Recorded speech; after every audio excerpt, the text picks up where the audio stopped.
Everybody says the same thing. Heinz-Sight is a name that comes from my granddad. He was called Heinrich, Heinz for short, and I use it as a play on words of hindsight, because in hindsight I'd have done a few things differently. When I was a kid I'd have done less drugs, I'd have done less naughty things, I'd have done more productive things.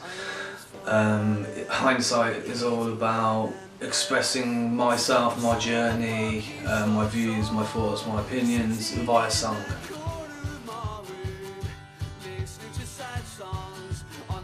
My inspirations,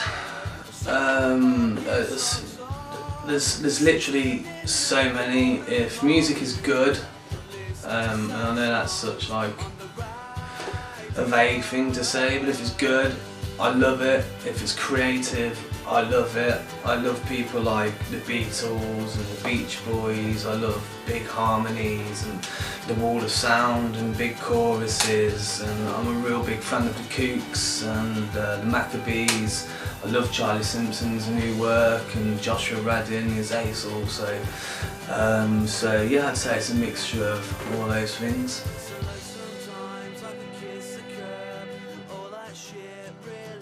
Since I can remember, I've always thought that music was going to play a big part in my life. I remember being, I don't know, 4, 5, 6, 7 years old or whatever, and listening to a Michael Jackson record and copying out the word, like listening to the words and writing them down and then singing along to them.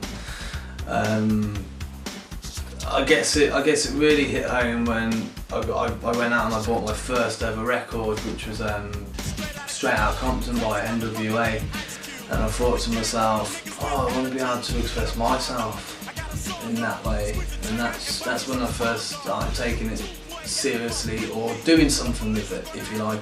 It's when I started making music, and I was rapping a lot more back then, rather than singing as well as rapping and playing out. So yeah, but I'd say probably about the age of 15 is when I started doing things. When I got to the age of about 21, 22, and I joined a band, and it was all a bit more professional. I thought, oh fucking hell, this could go somewhere, this could be something really big. And then when I went solo and I started releasing my solo records, they started selling well and money started coming in, and I had private investors. That's when I thought, this could be my career, this is going to be my career, I'm going to make this my career.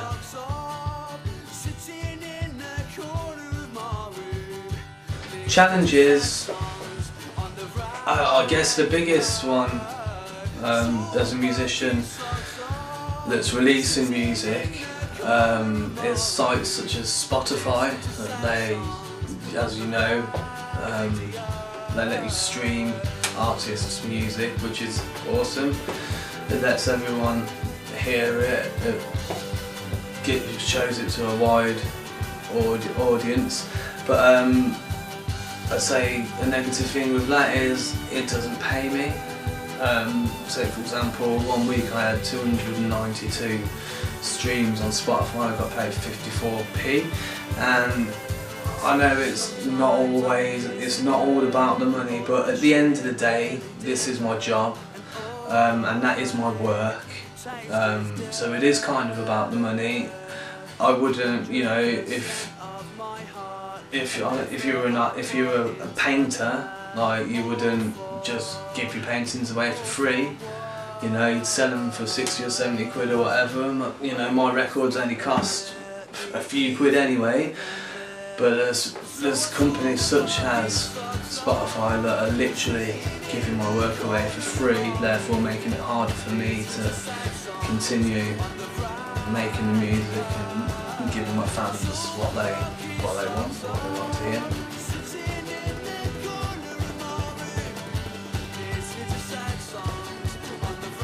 I find the music industry to be amazing at times, to be very fickle at times, to be very comforting at times, and to be very neglectful at times. It's weird, it's crazy, it's because it's always changing.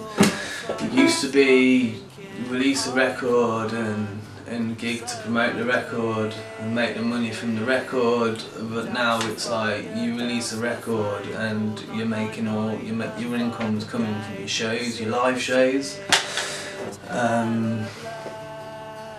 So I'm finding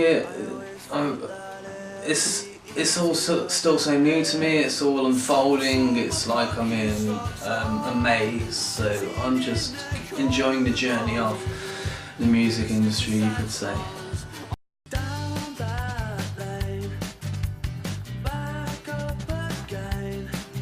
Retro Town Bike is a song off my first solo record, The Circle Road, which itself is a conceptual record. It tells a story of me thinking I'm being cheated on by my partner, to finding out, to getting over it, and to moving on.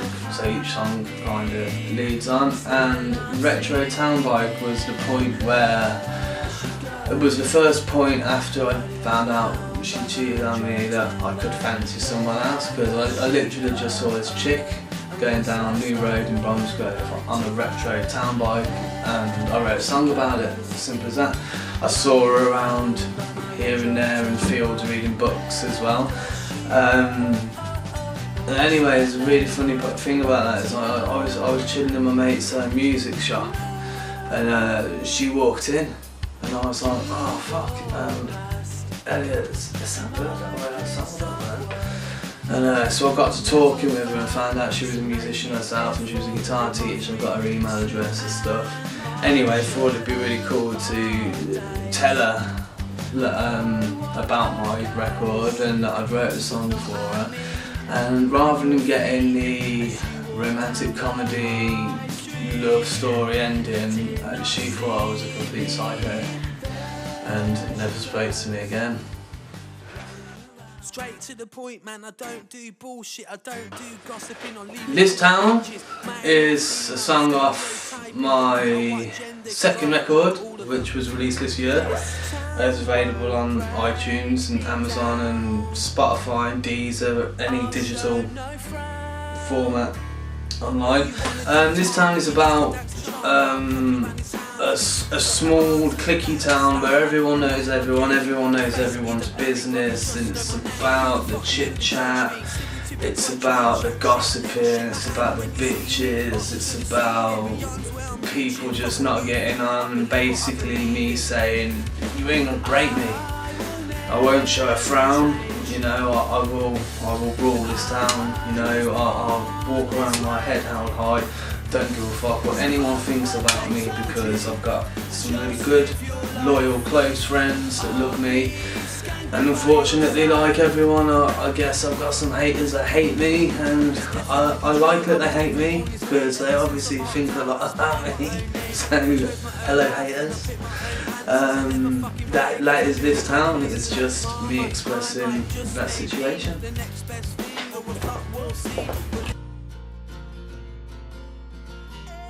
Individual is the lead track off my second record. That record is called Individual.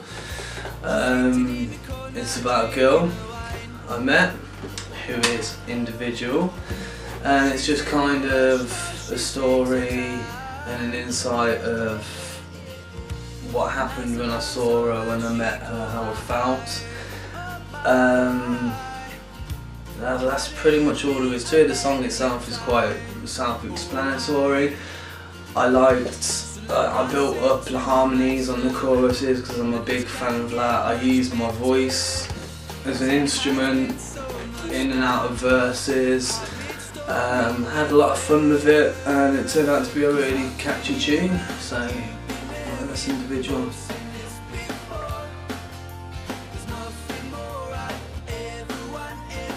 Next for Heinz-Sight, very exciting. I am recording my debut album in just a couple of weeks from today's date. 2nd of November I start recording with the only producer I will work with, Elliot Vaughan. We've got some exciting features planned coming up on the album. I've got a young chap called Sam Osler that's I'm writing a song with. Also confirmed Itch from the late band The King Blues. We're writing a song together. There's going to be a few other features, and the album I really wanted to be like my second record, which was each song was a different genre but with me through it. Like, so this is going to be very similar. You're gonna have some hip hop tracks, you're gonna have some indie tracks, you're gonna have some dubstep, electronic, drum and bass tracks, you're gonna have some ska tracks, rock tracks, but it's all going to be entwined with me, Heinz-Sight. It doesn't matter what track you listen to, as soon as you put it on you would say, oh, that's Heinz-Sight, even though it's playing like a different sort of genre. So I'm very excited to record it because I think I've done 11 songs for it, and I'm in the studio for 2 weeks, and the studio is where I'm most comfortable. I love being there, so it's really exciting. And again, after that, obviously it's promo and pushing on and booking the UK tour. So yeah, that's next.